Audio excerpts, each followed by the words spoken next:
Hey guys, VO1IDX here, back with the Funk Amateur VA4 Vector Antenna Analyzer Part 2. I'm going to show you some of the functions of the analyzer today and how to navigate around the menus, and you can see for yourself the versatility of this analyzer. It's one of my favorite pieces of kit that I have, so I thought I'd share it with you guys as well. This thing is navigated by these three buttons on the front. Of course, this is up, this is down or plus minus, and this is shift or select. By pushing and holding this down for a couple of seconds, it takes us to the operating mode, and we can navigate down through these menus with these buttons, or back up through the menus with these buttons. Some of the menus including short open load one frequency. That's basically a calibration to the frequency of your choice. I have it calibrated on 14.3 with the short open and load that comes with it. Actually, it comes with a load and two open, but you short one of the opens and make a short. So, and I carry those around with the antenna analyzer, just in case I've got to calibrate it for another antenna somewhere. Moving down from that, you've got SWR1 frequency, so that's basically what you saw upon startup of this video, and it tells us that the SWR is 4.32. Over to the right, you do have your impedance and whatnot, and that's all useful numbers as well. However, holding this down again for 2 seconds takes us back to the operating mode. If we move down to the impedance one frequency, it's basically the same as the SWR1 frequency, except it prefers the impedance numbers as first, and gives you your SWR down here. So it just basically depends on who's using it and what numbers they're looking to find. Moving on down from there, we can also do a single sweep, where this will actually graph the SWR, and this is kind of neat. So it tells you right there, as you saw before, it's 4.3, and that gives you a graphical representation of it as opposed to a numerical, which again can be useful depending on what you're doing.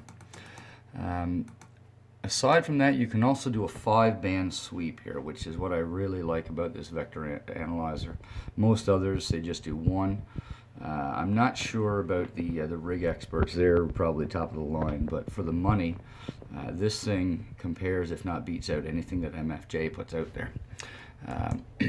You can set the 5 bands, which bands you want, which I've done here. I've used 80, 40, 30, 20, and 17, which are the bands that I operate mostly on. And it gives me a graphical representation, I guess a bar graph representation of the SWR across these 5 bands. And I find that really helpful, rather than having to change the numbers all the time.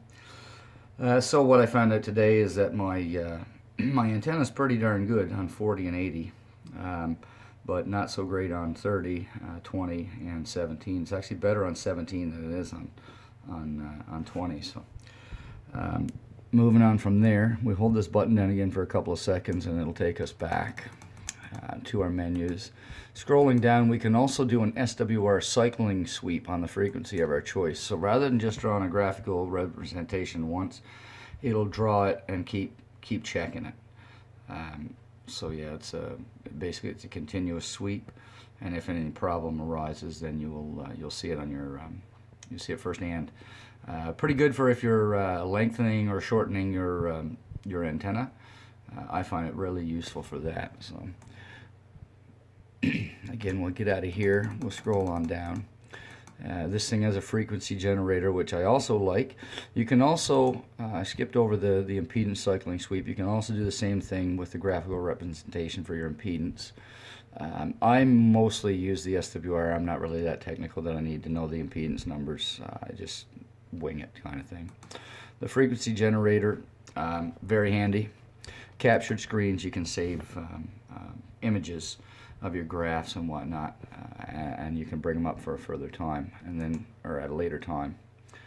For instance, this one here was one that I did a couple of weeks ago on an antenna for someone, and it's saved, but I have no use for it now. At the bottom, you have your setup, and that's, I guess, an extra menu where you can short open load. You can calibrate all frequencies, which takes a little bit longer than the one frequency. As you can imagine, it's got to calibrate the whole band from 0 to 100 meg.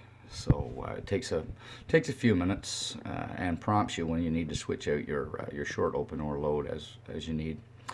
The 5-band frequencies are also set in here, so you don't have to pick 5 different bands. You can pick 5 frequencies within the same band, and you can monitor your SWR on those that way. Or you can pick your 5 favorite bands, like I did, and use it that way.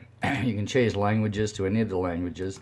Backlit mode, mine doesn't work because I've got a cold solder joint somewhere. I know it's a cold solder joint because as I was playing with the board as I had it apart, the light was lighting up, so I know it's let's call it a manufacturer, not a manufacturer error, but a assembly line error on my part.